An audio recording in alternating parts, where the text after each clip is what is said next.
City hospital के संचालक सवरजीत सिंह मोखा, जो कि अपने पूरे परिवार सहित नकली रेमडेसिविर इंजेक्शन की खरीद फरोख्त में लिप्त हैं, उन्हें गिरफ्तार करके लगातार उनसे पूछताछ की जा रही है। एसआईटी की पूछताछ में कई अहम खुलासे हुए हैं। एसआईटी ने जो अपनी जांच पूरी की है, उसमें पाया है कि सवरजीत सिंह मोखा या उनके परिवार का सदस्य नहीं, अन्य लोग भी जुड़े हुए हैं। मध्य प्रदेश, गुजरात पुलिस मिलकर तमाम कड़ियों को जोड़ने की कोशिश भी कर रही है। हरकरण मोखा को भी पुलिस रिमांड पर लिया गया है, जिसकी पुलिस रिमांड खत्म हो रही है। पुलिस एक बार फिर से हरकरण सिंह मोखा की रिमांड को लेना चाहेगा। तो वहीं जबलपुर पुलिस प्रोडक्शन वारंट में गुजरात से सपन जैन, पुनीत शाह, कौशल बोरा और सुनील मिश्रा को भी लाने की तैयारियां शुरू हो गई हैं।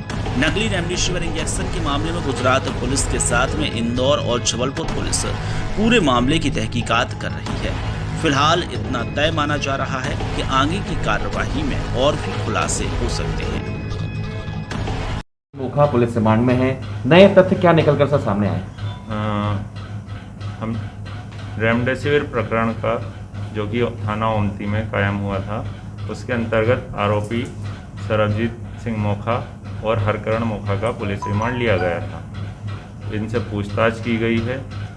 उसके बाद हरकरण मोखा को आज वापस जुडिशियल कस्टडी के लिए न्यायालय में पेश किया जा रहा है। इनसे पूछताछ में जो हमारे तथ्य थे वह सामने आए हैं कि इंजेक्शन आए हैं यहाँ पर, वह किस तरह आए हैं, कितने पेशेंट्स को लगे हैं और किस तरह नष्ट किए गए हैं। इस बारे में मीडिया को पहले भी अवगत कराया जा चुका है। इसके अलावा जो अभी हमारे केस में अन्य कार्रवाइयाँ चल रही है, मैं उसका भी विवरण देना चाहूँगा। हमने जो ओरिजिनल जिस कंपनी के हैं उस कंपनी को हम लिख चुके हैं, तो वहाँ से भी उनकी टीम आने वाली है और उनका भी जवाब आएगा, तो उस पर भी फिर कार्यवाही जो होगी, धाराएं अगर बढ़ती है तो बढ़ाई जाएगी। इसके अतिरिक्त हमारी टीम गुजरात भी भेजी जाएगी। गुजरात में वहाँ हमारी बात हुई है, तो वहाँ से ट्रांसफ़र वारंट पर अन्य आरोपियों को बुलाया जाएगा। साथ ही साथ इनके अकाउंट्स की जानकारी के लिए भी हमने लिखा है संबंधित बैंक्स को, तो जो भी इनके अकाउंट है उनकी जानकारी आएगी, वह भी संलग्न की जाएगी। इसके अतिरिक्त पैरेलली हम लोग अभी भी पेशेंट से कांटेक्ट कर रहे हैं। हमारी टीमें आसपास के ज़िलों में गई हैं।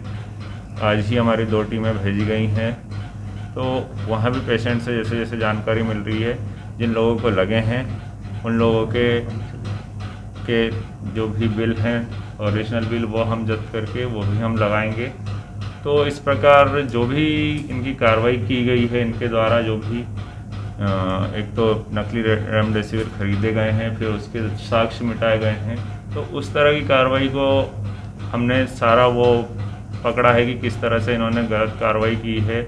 और उसके अंतर्गत जैसा कि हम मीडिया को पहले भी अवगत कराया जा चुका है कि हमने धाराएं भी बढ़ाई है, उसको हम पूरा कलेक्ट करके उस जानकारी को डायरी संलग्न करेंगे और उसके बाद धीरे धीरे अग्रिम कार्रवाई करके ये केस को अंजाम दिया जाएगा। सर, मोबाइल तोड़े गए थे, ये बात सामने आई थी हरकरण मोखा द्वारा, तो आखिर ऐसा क्या था मोबाइल पे? कुछ जांच में बताया है कितने मोबाइल तोड़े हैं? हरकरण मोखा के पास 2 मोबाइल थे, जो इसने यहाँ से जाते वक्त, जब ये जा रहा था दिल्ली, तो रास्ते में पाटन के पास कहीं तोड़े थे। तो उन्हीं मोबाइलों की तलाश के लिए या उनके टुकड़ों की तलाश के लिए टीम भी एक बार गई थी, किंतु उनके अवशेष शायद या तो नदी में बहा दिए गए, वहाँ पर वो अवशेष नहीं मिले।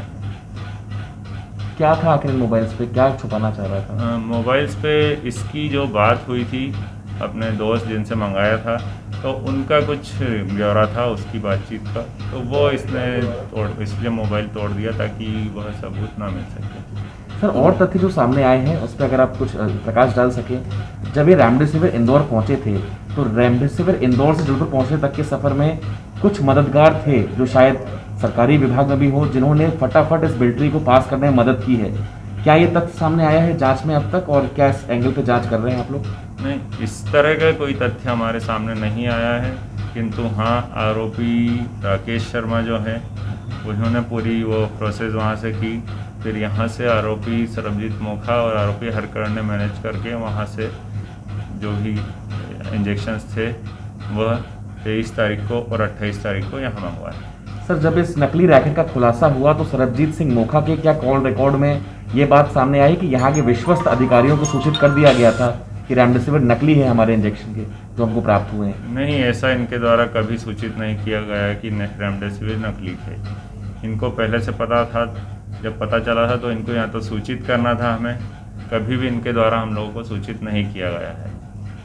सर ये नकली रेमडेसिविर की जो बात सामने आ रही है उसमें राकेश और सपन की जो बात आई थी कि नर्मदा में उसने बहाए, तो क्या नर्मदा में कुछ मिले हैं इंजेक्शन? नर्मदा में हमने 3 से 4 बार दिखवाए हैं, वहाँ इंजेक्शन नहीं मिला है। बात ये है कि 23 तारीख को एक इंजेक्शन आया और 7 तारीख को सपन जैन की गिरफ्तारी होती, तो क्या 15 दिन के दौरान इन्होंने कहीं कुछ कबूल किया है कि कहीं हमने और इंजेक्शन बेचे हैं? 65 इंजेक्शन जैसे की बात की जा रही थी कि राकेश शर्मा के पास हैं और 35 इंजेक्शन उसने सपन जैन के पास।